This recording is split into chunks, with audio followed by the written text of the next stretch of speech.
Alright, hello everyone, it's Happy, and today we're talking about the top 5 most popular tanks at tier 10 in World of Tanks Blitz. But before we start, don't forget to leave a comment and tell me what your favorite tank is, or what your most played tank at tier 10 is. I really want to know. For example, for me, it is the AMX 50B. I really enjoy it. I have over 2,300 games in it, and it would be nice to see what you guys love to play. The gameplay in the background has nothing to do with the actual list. It is just for your entertainment because of the juicy footage it has. So without further ado, let's just start this video. And at number 5, we have the T-62A, the Soviet medium tank. Now, this is no surprise, the T-62 is probably the best tank or best medium tank for beginners. It has everything: a solid turret and 7 degrees of gun depression, which makes the turret really strong, i.e. you can peek out with your turret, you can block shells, etc, etc. The mobility is decent, plus minus 50 kilometers per hour. And decent armor on the hull. For example, the front plate can sometimes ricochet shells. Furthermore, the gun is the best thing about the tank. It is laser accurate and the DPM is monstrous. You can shoot on the move, and it has a great combination of everything you can imagine to do damage and to win. Sadly, it only has a 48% win rate for the 1,300 games people have played in it overall, and so it's not the best score, but it's still decent. It's still average, I would say. Now, it is the only medium tank in this list, and it definitely makes sense. It's Soviet. Soviet tanks are very popular, everyone goes for them, and if it's a Soviet medium tank, it makes it even more popular, and it makes sense. And let's move on to number 4, and it is the Grille 15.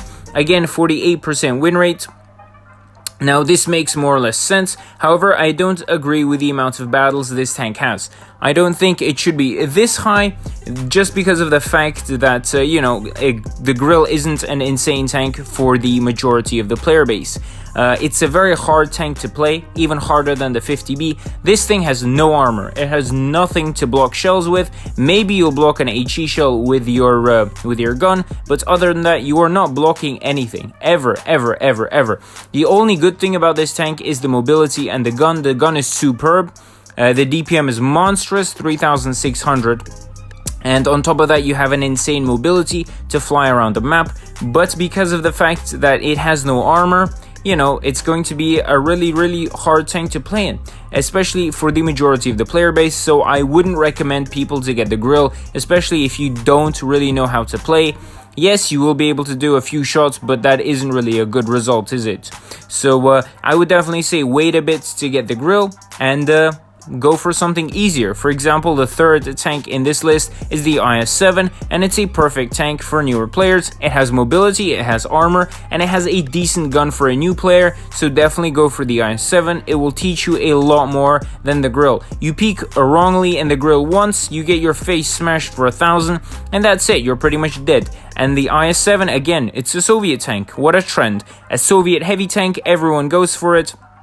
It has a 49% win rate, which is a bit better than the Grille, but again, it is kind of low, a bit above average, but it's still a decent tank. I really enjoy this tank because of its mobility and the really good armor. You can do stuff that most other tanks can't, but be careful of the ammo rack. I think I have a video of it being blown up, so just be careful of peeking Death Stars around the corner with this thing. Other than that, great tank, and I would recommend it for newer players.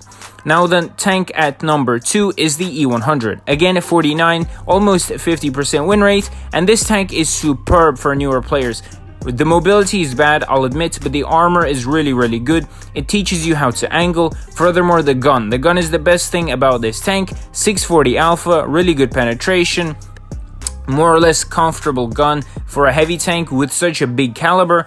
And so it will teach you a lot. It'll teach you how to play, and furthermore, it's super fun. Smashing someone for 1,000 with HE is really fun, and I would definitely recommend everyone to get the E100 if you haven't. I'd say the E100 is a lot better than the IS-7 for newer players, just because of the fact that it teaches you a lot, and the tech tree is superb for the E100. So definitely go for the E100. I say it's one of the best heavy tanks for newer players. And at number 1, we have the Death Star. It makes complete sense. It is by far the most played tank not in the whole game, maybe in the whole game, but at tier 10 at least. The win rate is of course 48%, which is quite average. However, it makes sense. It makes sense that the Death Star is one of the most popular tanks in the whole game. Literally, it's just a fun mode tank, you know. You don't have to care about stats, you don't have to care about damage. You go around shooting people, and you enjoy your time. However, I really dislike the Death Star. It is very, very toxic, and if you're trying to sweat for win rate or for damage, I definitely suggest not to go for this tank. I really hate it, especially when I'm up against it in a Grille or a 50B. I don't like getting my face smashed for 1000 plus damage. It's really not enjoyable, and I really think it promotes a toxic gameplay within the game or the match. And I really don't like this. But other than that, sometimes to have fun, sure, go ahead. So yeah, it definitely makes sense, and it deserves first place on my list. So with that, this video comes to an end. Again, tell me in the comment section below what tank is your favorite and why. Maybe our tanks are the same, as in maybe you guys like the 50B, etc, etc. But yeah, with that, I'll go, and you guys smash the like button. See you guys. Happy is out. Bye bye.